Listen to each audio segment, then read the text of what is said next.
अच्छा, अब हम बात करेंगे प्रिंसिपल आर्गुमेंट की। प्रिंसिपल आर्गुमेंट क्या होता है, जनरल आर्गुमेंट क्या होता है, प्रॉपर्टीज ऑफ आर्गुमेंट, सब कुछ मैं इस वीडियो के अंदर डिस्कस करूंगा। ठीक होगी। सबसे पहले हम आर्गुमेंट की बात कर लेते हैं कि आर्गुमेंट बेसिकली क्या होता है। क्या अजीब सा लफ्ज़ है, हमने तो कभी नहीं ज़िंदगी में सुना ये आर्गुमेंट क्या होता है। ठीक है, मोस्टली लोगों ने अपने बोर्ड्स की तैयारी में भी कभी नहीं सुना होगा कि आर्गुमेंट लफ्ज़ होता है। कि argument in the most simple form, argument angle होता है जो थीटा होता है, उसको हम आर्गुमेंट कहते हैं। ठीक हो गया। जो एंगल होता है कॉम्प्लेक्स नंबर का, उसको हम आर्गुमेंट कहते हैं। अब हम बात करेंगे जनरल आर्गुमेंट की और प्रिंसिपल आर्गुमेंट की। अब जनरल आर्गुमेंट क्या होता है, मोस्ट सिंपल वे मैं आपको समझाऊंगा कि फॉर एग्जांपल अगर हमारे पास लेट से हमारे पास कोई एंगल है। ठीक है, अगर हमारे पास एक एंगल है वो है यहाँ पे ऊपर, यहाँ पे, ये यहाँ पे लाई कर रहा है एंगल। तो अगर हमने इस एंगल को हमने डिफाइन करना है कि कितने डिग्रीज के ऊपर है, तो हम क्या करेंगे, हम यहाँ से नहीं जाते होते। ठीक है, जनरल आर्गुमेंट की केस में हम यहाँ से जाते होते हैं, यहाँ से जाके हम इसको डिफाइन करते होते हैं और हम यहाँ से कहेंगे लेट से ये था ना, और ये इसका यहाँ से डिस्टेंस था 30 डिग्री। ठीक है, यहाँ से इसका एंगुलर डिफरेंस था 30 डिग्री।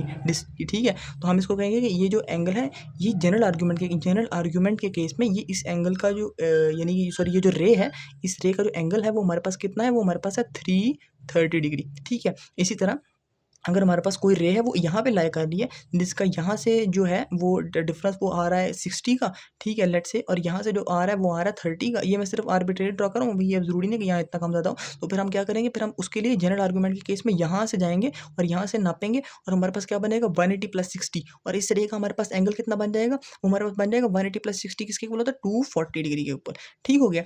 ये बेसिकली बात क्या होती है असल में, कि हमारे पास जब जनरल आर्गुमेंट का केस होता है ना, उसमें आपने ये समझना है, जनरल आर्गुमेंट के केस में उसमें हमने, अगर हमारे पास फर्स्ट क्वाड्रेंट में कोई एंगल है उसको हमने यहाँ से लेकर जाके नापना है। हमारे पास सेकंड अगर क्वाड्रेंट में कोई एंगल है उसको हमने उसको भी हमने यहीं से जाके नापना है। थर्ड क्वाड्रेंट में अगर कोई एंगल है उसको भी हमने यहीं से जाके नापना है। फोर्थ क्वाड्रेंट में कोई एंगल है फिर भी हमने यहाँ से घूम के आके उसको नापना है। ठीक हो गया। हम अगर कोई फोर्थ क्वाड्रेंट में एंगल, हम तो कहेंगे कि नहीं, ये देखो ना, अगर आप कहोगे कि ये एंगल है, ये फोर्थ क्वाड्रेंट में एंगल है, ये अगर हमने यहाँ से नापना स्टार्ट करना तो यहाँ से ज़्यादा करीब है, हम माइनस लगा के यहाँ से नाप लें, बट नहीं हो सकता है। क्योंकि जनरल आर्गुमेंट के केस में आपने माइनस नहीं यूज़ करना होता। ठीक है, वो हम यूज़ कर लेते होते हैं, लेकिन वो जो अगर आप किसी एंगल के हम लिखे ना, इस एंगल को, लेट्स से ये एंगल था, इसको क्या मैं लिख देता -30 डिग्री। ठीक है, तो आपको इतनी तो आपको मैथ आती होगी कि आप होगा ये एंगल और ये एंगल इक्वल है। ठीक है, बट ये एंगल जनरल आर्गुमेंट के अंदर और ये एंगल जनरल आर्गुमेंट के अंदर नहीं है। ठीक है, ये एंगल जनरल आर्गुमेंट के अंदर है। ठीक है, उसकी वजह क्या है कि बेसिक जो चीज़ होती है ना, आपने इस तरह समझना है कि जो हमारा ये जो पॉजिटिव एक्स एक्सिस होता है ना, ये पॉजिटिव एक्स एक्सिस, ठीक है, जनरल आर्गुमेंट के केस में ये एज अ दीवारें चीन एक्ट करता है। ठीक है ना, ये कोई दीवार यहाँ पे आप समझ लो कि यहाँ बनी हुई है, फिर यहाँ पे कोई बॉर्डर बना हुआ है, आप इसको क्रॉस नहीं कर सकते।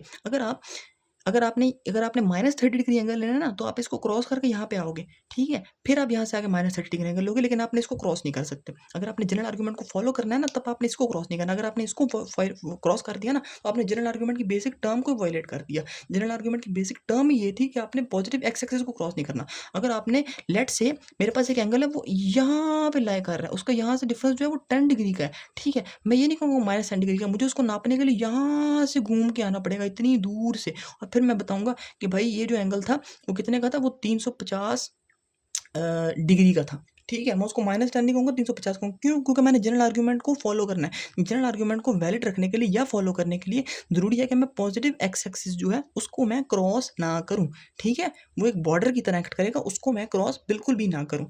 ये तो होता है जनरल आर्गुमेंट। ठीक है, जो कि हम कभी ट्रिग्नोमेट्री वगैरह में यूज़ करते होते हैं। अब हम बात करेंगे प्रिंसिपल आर्गुमेंट की, जो हमने यूज़ करना होता है अपने कॉम्प्लेक्स नंबर के केस में।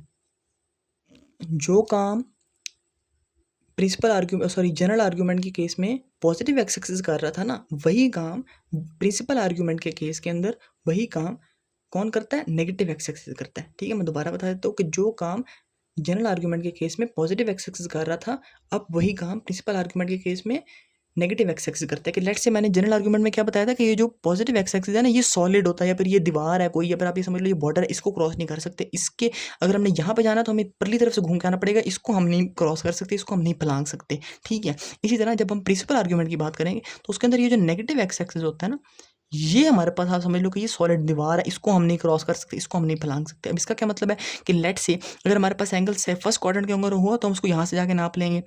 अगर हमारे पास एंगल, ठीक है, कोई हमारे पास एंगल ये है सेकंड क्वाड्रेंट के अंदर होगा तो हम उसको यहाँ से जाके नाप लेंगे। लेकिन अगर हमारे पास एंगल यहाँ थर्ड क्वाड्रेंट के अंदर होगा तो हम उसको यहाँ से जाके नहीं नाप सकते, ठीक है, फिर हमें उसको उल्टा चल के नापना पड़ेगा, यहाँ से जाके नापेंगे। अब तो ये तो यहाँ तो अब दीवार खत्म हो गई है ना, एक ही दीवार एक टाइम पे हो सकती है। अगर यहाँ दोनों दीवारें बन जाए तो फिर तो थर्ड फोर्थ क्वाड्रेंट में हम पहुँच ही नहीं सकते। अब यहाँ वाली जो दीवार है वो खत्म हो गई है। अब हम इस एंगल को जो थर्ड, ये मैं दोबारा बना देता हूँ ताकि आपको समझ आता रहे नीट, ठीक है। अगर थर्ड क्वाड्रेंट में कोई भी एंगल है उसको नापने के लिए हम यहाँ से नहीं जा सकते, हम यहाँ से ऐसे जाने लगेंगे, यहाँ जाने लगेंगे, यहाँ पे यहाँ पहुँचेंगे, हमें पता लगेगा ओहो यहाँ तो आगे बॉर्डर है, इसको तो हम क्रॉस ही नहीं कर सकते। फिर हम क्या करेंगे कि हम कहेंगे यहाँ से हम उल्टे चल लेते हैं और हम अपने एंगल को नेगेटिव कह लेंगे। फिर हम यहाँ से उल्टे चलेंगे क्योंकि यहाँ पे तो कोई बॉर्डर नहीं है, ठीक है, यहाँ से हम उल्टे चलेंगे और यहाँ से आगे हम एंगल मेजर करेंगे और फिर जो भी इसकी रीडिंग होगी उसको हम नेगेटिव में बता देंगे, ठीक हो गया।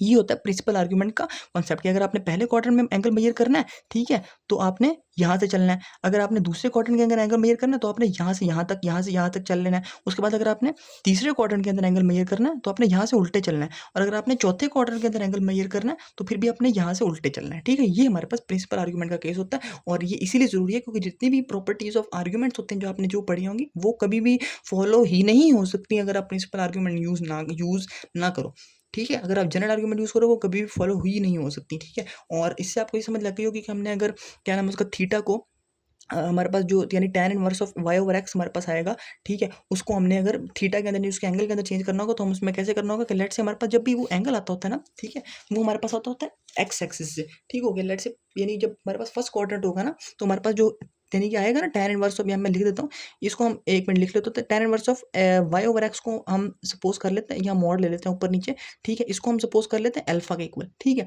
जब हमारे पास यहाँ पे जब आएगा ना तो यहाँ पे वो आएगा, यहाँ से एंगल आएगा, ठीक है, और हमने लेना भी यहीं से था थीटा, तो फिर हमारा अल्फा और थीटा पहले क्वाड्रेंट के केस में इक्वल होगा, तो हम लिख देते हैं कि theta is equal to alpha पहले क्वाड्रेंट के केस में। उसके बाद जब हम दूसरे क्वाड्रेंट में आ जाएंगे तो फिर हमारा जो एंगल होगा ना, ये लेट से ये अगर रे है तो इसका जो अल्फा आ रहा होगा ना वो यहाँ से आ रहा होगा, यहाँ से अल्फा आ रहा होगा और हमने लेना थीटा। हम तो यहाँ से एंगल नहीं लेते, हमें तो यहाँ से एंगल लेने की आदत ही नहीं है, ठीक है, लेकिन हमारे पास एंगल यहाँ से आ रहा है, हमने एंगल लेना यहाँ से, तो हमारे पास उसका क्या तरीका होगा, सिंपल, आपको पता है कि ये अगर हमारे पास थीटा है और ये अल्फा है तो थीटा और अल्फा का सम किसके इक्वल है, 180 के। और अगर हमने क्या नाम है उसका, अगर हमने थीटा और अल्फा का सम 180 के इक्वल, अगर हमने थीटा की वैल्यू निकाल ले तो हम क्या करेंगे 180 में से अल्फा को माइनस कर लेंगे। तो सेकंड क्वाड्रेंट में क्या तरीका होता है, सेकंड क्वाड्रेंट में होता है कि पाई माइनस अल्फा, ठीक है, अल्फा की वैल्यू यहाँ पे लिखी हुई है। उसके बाद अगर हमने फोर्थ क्वाड्रेंट में करना है तो उसका हमारे पास क्या तरीका होता है, फोर में हम यहाँ उल्टे चल रहे हैं ना, यहाँ से यहाँ पे अल्फा हमारे पास आ रहा होता है, ठीक है, लेकिन हमारे पास यहाँ पे जो थीटा होगा वो होगा तो इसी को ऐसा ही होगा, लेकिन वो नेगेटिव में होगा क्योंकि यहाँ पे हम उल्टा चले हैं, ठीक है, अल्फा तो पॉजिटिव आ रहा होगा। तो हम क्या करेंगे कि यहाँ पे हमारे पास थीटा क्या होगा, theta is equal to minus alpha. अब हम बात कर लेते हैं यहाँ पे थर्ड क्वाड्रेंट की। जब थर्ड क्वाड्रेंट के अंदर कोई भी एंगल आएगा ना तो उसका जो अल्फा आएगा वो यहाँ से आएगा एक्स एक्सिस से, कभी भी एंगल वाई एक्सिस से नहीं आता। तो जब भी हम वाई ओवर एक्स करके एंगल निकालेंगे हमेशा हमारे पास एंगल एक्स एक्सिस आता होता है, चाहे वो नेगेटिव एक्स एक्सिस हो या वो पॉजिटिव एक्स एक्सिस हो, क्योंकि हर क्वाड्रेंट में एक ना एक एक्स एक्सिस तो एग्जिस्ट करता है ना। थर्ड क्वाड्रेंट के अंदर और सेकंड क्वाड्रेंट के अंदर एक्स एक्सिस नेगेटिव होता है और फर्स्ट क्वाड्रेंट के अंदर फोर्थ क्वाड्रेंट के अंदर एक्स एक्सिस पॉजिटिव होता है। वो यहाँ से हमारे पास आ रहा होगा अल्फा। अब हमने क्या फाइंड करना है, यहाँ से लेकर यहाँ तक वाला हमने अपना थीटा फाइंड करना है, ठीक है। तो हमारे पास थीटा किसके इक्वल होगा, मैं यहाँ पे बता देता हूँ, हमारे पास थीटा प्लस अल्फा बन रहा होगा। अभी मैं सिर्फ ये बता रहा हूँ, उल्टा चलने वाला नेगेटिव हम एंड पे लगा लेंगे, ठीक है। थीटा प्लस अल्फा हमारे पास किसके इक्वल बन रहे होंगे, वो हमारे पास बन रहे होंगे पाई के, ठीक है। अगर हमने थीटा निकालना है तो हम करेंगे theta is equal to pi minus alpha. अच्छा, अब तो हम यहाँ चले थे उल्टा, अगर हम उल्टा चले तो हम थीटा को नेगेटिव करेंगे, थीटा को नेगेटिव करने के लिए हम थीटा के साथ नेगेटिव मल्टीप्लाई कर लेंगे। अब यहाँ पे हमने यहाँ पे इसको जरा सिंप्लीफाइड फॉर्म में करने के लिए ये नेगेटिव को हम दूसरी साइड पे ले जाएंगे और हमारा बन जाएगा थीटा इज इक्वल टू, हमारे पास बन जाएगा थर्ड क्वाड्रेंट के अंदर theta is equal to alpha minus pi, ठीक हो गया। ये हमारे पास चारों क्वाड्रेंट्स का इसको निकालने का तरीका होता है, ठीक है। अच्छा, ये मैंने आपके सामने लिख दिया कि आपने हर क्वाड्रेंट के अंदर अगर आपने थीटा निकालना है अल्फा से, अल्फा आपको पता है कि कैसे आता है, वो tan inverse of y over x करके, लेकिन उसमें ये शर्त है कि आपने वाई और एक्स दोनों को पॉजिटिव लेना है, दोनों की पॉजिटिव वैल्यू लेनी है। अगर साथ में नेगेटिव है तो आपने नेगेटिव को इग्नोर करना है, ठीक हो गया। और फिर आपने उसको थीटा में कैसे कन्वर्ट करना है वो मैंने आपको लिख दिया, ठीक है। जनरल आर्गूमेंट के केस में यानी कि अल्फा को थीटा में यानी जब आपने चेंज करना होता है तो फिर उसका ज़रा डिफरेंट तरीका होता है। अब उसकी तरफ अभी मैं नहीं जाऊँगा बिकॉज आई थिंक उसकी भी ज़रूरत नहीं है। अब मैं डिस्कस कर लेता हूँ प्रॉपर्टीज़ ऑफ आर्गूमेंट।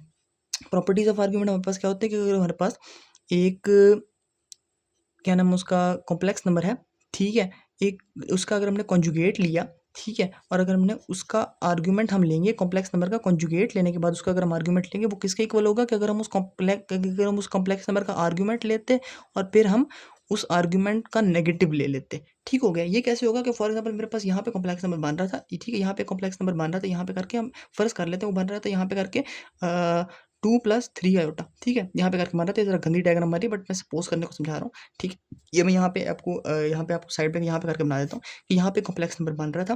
ठीक है, उसका मैंने लिया कॉन्जुगेट, कॉन्जुगेट लेने से वो यहाँ पे पहुँच गया। अब मैंने जब उसका एंगल लिया, ठीक है, तो वो यहाँ से पहले उसका एंगल क्या था, ठीक है, वो यहाँ पे उसका एंगल बन गया। अब यहाँ पे उसका जो एंगल था वो हमारे पास क्या बनेगा, लेट्स से यहाँ जो उसका पहले एंगल था वो बन रहा था 30 डिग्री। ठीक हो गया।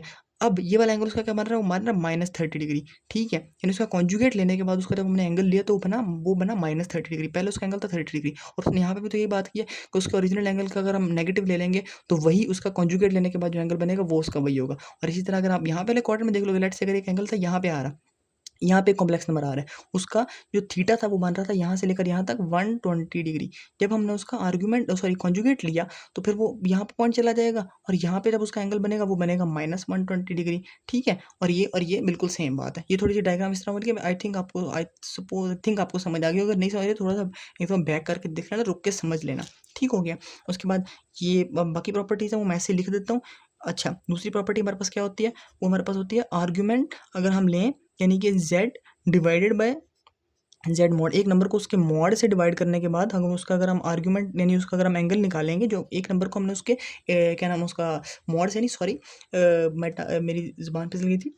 अगर हम एक नंबर को उसके कॉन्जुगेट से डिवाइड करने के बाद जो एक हमारे पास कॉम्प्लेक्स नंबर बनेगा, एक कॉम्प्लेक्स नंबर को उसके कॉन्जुगेट से डिवाइड किया, एक नया कॉम्प्लेक्स नंबर बना, उसको उसका अगर हम एंगल निकालेंगे तो किसके इक्वल होगा, वो इक्वल होगा कि अगर हम उसी नंबर का एंगल निकालने के बाद उस एंगल को 2 से मल्टीप्लाई कर देते हैं। ठीक हो गया। अब तीसरी चीज़ हमारे पास क्या होता है कि हमारे पास एक नंबर था, ठीक है, उसके ऊपर एक पावर थी, एक कॉम्प्लेक्स नंबर के ऊपर, उसका हमने निकाला एंगल, वो किसके इक्वल होगा, वो इक्वल होगा कि अगर हम सिंपली उस नंबर का एंगल निकालते, उस कॉम्प्लेक्स नंबर का एंगल निकालते और पावर से उसको मल्टीप्लाई कर देते, ये इसके इक्वल होगा। ठीक है, मैं इनकी इलैबोरेशन में नहीं जा रहा, ये आपको बस याद रखनी है। इनकी इलैबोरेशन की इतनी ज़रूरत है, वो उसमें टाइम भी वेस्ट होगा आपका भी और मेरा भी। ठीक हो गया। तीसरी चीज़ क्या होती है, चौथी चीज़ कि अगर हमारे पास 2 कॉम्प्लेक्स नंबर थे Z1 मल्टीप्लाई बाय Z2, उनको हमने मल्टीप्लाई किया, मल्टीप्लाई करने के बाद जो नया कॉम्प्लेक्स नंबर बना उसका अगर हम एंगल लेंगे तो किसके इक्वल होगा, वो इक्वल होगा कि अगर हम Z1 का एंगल लेते, ठीक है, Z1 का हम आर्ग्यूमेंट लेते प्लस अगर हम आर्ग्यूमेंट ले लेते Z2 का और हम दोनों को ऐड कर लेते तो वो इक्वल होगा कि अगर हम इन दोनों को यानी अगर इन दोनों के एंगल्स को ऐड कर लें, इंडिविजुअल एंगल्स को निकालने के बाद वो इक्वल होगा कि अगर हम इन दोनों को मल्टीप्लाई करते और फिर इनका एंगल निकालते। ठीक हो गया। अब लास्ट, ठीक है, उसमें क्या होता है कि अगर हमारे पास दो नंबर हमारे पास Z1 और Z2 और हम उन दोनों को डिवाइड करें, ठीक है, तो उनका डिवाइड करने के बाद जो एंगल निकलेगा वो किसके इक्वल होगा कि अगर हम पहले हम यानी कि जो ऊपर न्यूमरेटर है उसका एंगल निकालते हैं माइनस डिनोमिनेटर का एंगल। ठीक हो गया। ये हमारे पास प्रॉपर्टीज ऑफ आर्ग्यूमेंट्स हैं और ये हमारा आर्ग्यूमेंट का प्रॉपर्टीज ऑफ आर्ग्यूमेंट का लेक्चर यहाँ पे कंप्लीट हो जाएगा।